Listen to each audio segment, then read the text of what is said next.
Hello, I'm María Beltran, and along with Chloe Sharpe, researchers at UDIT, we will be presenting part of our ongoing research at CIDINOVA, Congreso Internacional de Diseño e Innovación. This is our ongoing research from Neurocollab project at UDIT titled Memory and Space, Rethinking Lecture Hall Design Through the Principles of Neuroarchitecture. Our research examines how the design of lecture halls impacts learning and well-being, focusing on historical examples by renowned architects. Applying neuroarchitecture principles, we analyze how sensory richness and memory influence the experience of studying in these spaces compared to other contemporary designs, which often prioritize neutrality and technology. Our hypothesis is that emotional connections to space foster memory recall and positive memories, enhancing well-being and learning outcomes. In other words, the richer the sensory and nature-related elements of a learning space, the more likely it is to trigger a student's memory. This transdisciplinary study bridges architecture, memory, and learning, offering a holistic approach to designing higher education spaces. We analyzed 5 historical lecture halls, which you can see on screen, using a mixed method approach examining archival materials, photographs, and architecture plans. First one, Biblioteca Comunale dell'Arcigimnasio, is in Bologna and reflects Renaissance ideals of symmetry and proportion. The lecture hall at Frederiks Campus, the second one, at Copenhagen, showcases 19th century Danish refinement and functionality. The next one, Frank Lloyd Wright's Hillside Theater from 1932 in Wisconsin, integrates performance spaces with natural surroundings. Our fourth case study is the Undergraduate Center Lecture Theater by Alvar Aalto in Finland from 1964, and it exemplifies modernist design using natural materials. And the last case study at the College of Architecture at Punjab University, India, highlights modernist simplicity with raw materials like concrete. These examples reveal diverse approaches to lecture hall design, which they will be analyzed further. We examine design variables such as materials, colors, spatial configurations, and sensory elements like lighting and textures, applying neuroarchitecture principles. These are aspects that have been proven to enhance well-being and reduce stress, and are therefore key for learning. Key areas of focus include biophilic design through the presence of natural elements, perceptual fluency through the use of colors and visual harmony, integrative lighting by studying the balance of natural and artificial light, and morphology through the study of shape, forms, and spatial complexity. These elements are compared with contemporary designs to highlight sensory and emotional engagement in learning spaces. And now my colleague Chloe will explain one by one the analysis we conducted. Our first case study, the Biblioteca Comunale dell'Arcigimnasio, features 3 natural materials, all in earthy tones. Its warm palette fosters a connection with nature, aligning with neuroarchitectural principles. You can see these materials and colours on the slide here, and we'll be doing the same with each of the subsequent slides. In terms of its layout, it's a rectangular hall with a flat ceiling and flooring. Its tall 7-metre ceiling and large windows create an open and bright atmosphere, although the red screens block external views. Artificial lighting, obviously added at a much later date, consists of cool-toned LEDs arranged in rows. The functional seating, which is again modern, has black curved conference chairs organised in rectangular formations. Moving on to our second case study, this is Frederiksberg Campus Lecture Hall. This is the most varied of all of our examples in terms of its colour palette. It's very vibrant, with bright yellow and red walls separated by a white trim adorned with animal paintings, adding decorative richness. Its octagonal shape and sloped floor optimize visibility, while natural light from 8 windows and small wall lights enhance its bright, inclusive atmosphere.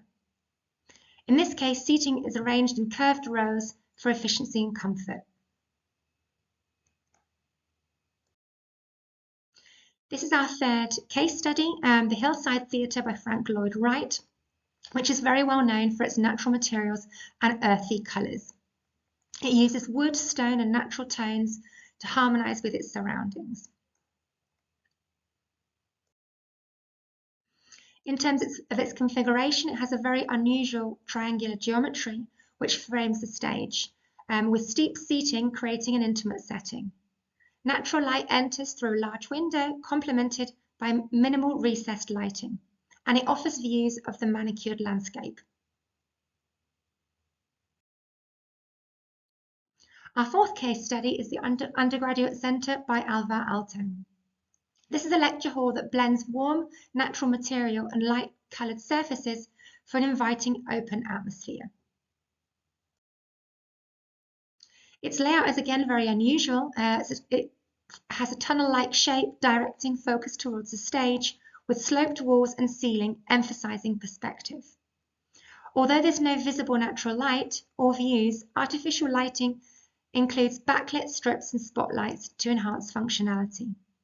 Parallel rows of benches align with the room's structured geometry.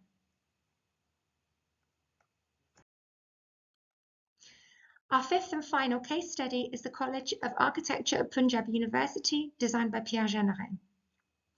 This hall's minimalist interior features concrete and white plaster, with irregular, organic-shaped window frames which add vibrancy. Its inwardly curved ceiling and compact size create an intimate yet open environment. Natural light enters from 2 large windows, while hanging LED lights provide additional illumination. Seating in 3 rows near the presentation area ensures visual clarity and comfort. I'll move now on to my colleague who's going to explain the conclusions. So now we're going to be sharing some of our findings organized in tables. And so here you can see some of the preliminary findings on sensory environment. So we can say that historical lecture halls provide a sensory-rich environment, which are very much aligned with neuroarchitecture principles. Natural materials, like wood and stone, combined with natural palettes and sensory connections to nature, create spaces that foster memory, concentration, and well-being. In contrast, you see on this slide on the bottom, we introduce typical contemporary lecture hall. So in contrast to our findings, these contemporary spaces often lack natural materials and don't rely so much on natural colors, using more neutral color palettes and flat forms. So this highlights the need to rethink educational environments by integrating sensory and emotional elements from historical designs. If we look at the lighting and morphology, our analysis reveals historical halls often feature curvilinear elements, sloped ceilings, and natural light, creating a rich sensory experience. As you can see there, 4 out of 5 case studies include view of natural surroundings, enhancing emotional and cognitive engagement. And all of them contain elements with curves. Some of them are mostly composed by curves. If we compare this with a typical contemporary lecture hall, we can see that this one lacks natural light, views, and morphological variety. So their simple rectangular form and flat ceilings contrast highly with the sensory richness of historical designs, as you can see on this table. So what are the implications of this? Historical lecture halls demonstrate the importance of sensory diversity with materials and design elements fostering memory and emotional connection. Contemporary spaces often fail to evoke these qualities, potentially reducing engagement and learning outcomes. This study emphasizes that by reintroducing sensory and emotional depth, we can improve education in this kind of spaces and learning. So these case studies, reaching neuroarchitectural elements, serve as models for immersive testing, which are as part of our next steps, on design's impact on learning. In this test, we will delve into how design impacts the different types of memory.